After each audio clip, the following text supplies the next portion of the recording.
Magnien président.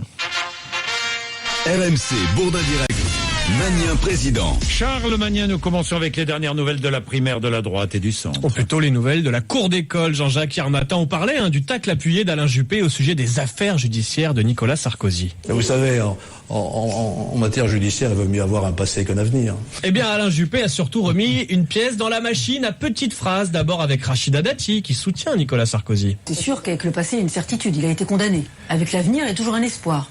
Et notamment l'espoir du non-lieu. Et puis c'est Bruno Le Maire qui est venu s'en mêler. Moi, je pense que c'est encore mieux de n'avoir ni passé ni avenir judiciaire. Et puis pour que la boucle soit bien bouclée, Nicolas Sarkozy a répliqué hier soir en meeting à Archamps, en Haute-Savoie. On n'a pas le droit de parler d'identité de la France. Oh, à moins qu'elle soit heureuse. Soyons ravis.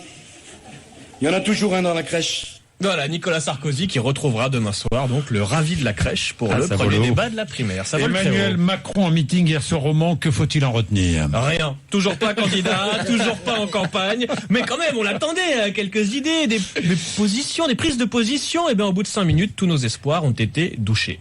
Je ne vais pas ce soir mettre sur la table telle ou telle proposition. Voilà, merci, au revoir à tous. Aucune idée, aucune proposition. En revanche, Emmanuel Macron est allé au fond des choses. Au fond, je ne veux pas participer d'un cynisme qui s'est installé. Au fond, l'action politique, au fond, il y a une comédie humaine. Et au fond, nous le vivons collectivement toute la journée. Voilà, au fond, il n'avait pas grand-chose à dire hier soir. Instant musique à l'Assemblée. Oui, débat sur la loi montagne. Et on n'y a pas échappé. Il fallait qu'un député craque et entonne du Jean Ferrat à la tribune. C'est tombé sur le député centriste Philippe Folliot qui s'est lancé.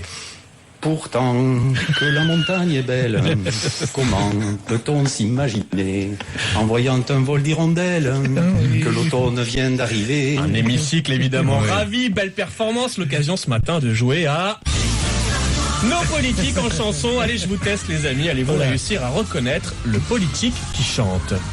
Una voce poco fa, qui nel cuore mi risuona. On la connaît très bien sur RMC. Il mio cuore ferito già. Oui. C'est Roselyne Bachelot qui chante. Chanson suivante.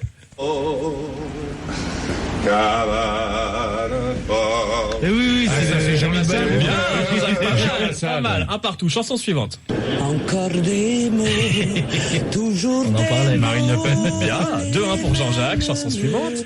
Ça alors, je pense, Dark-Vador, le grand cadeau. Oui, Barouin qui chante Ayam par cœur. Et enfin, ma préférée pour conclure.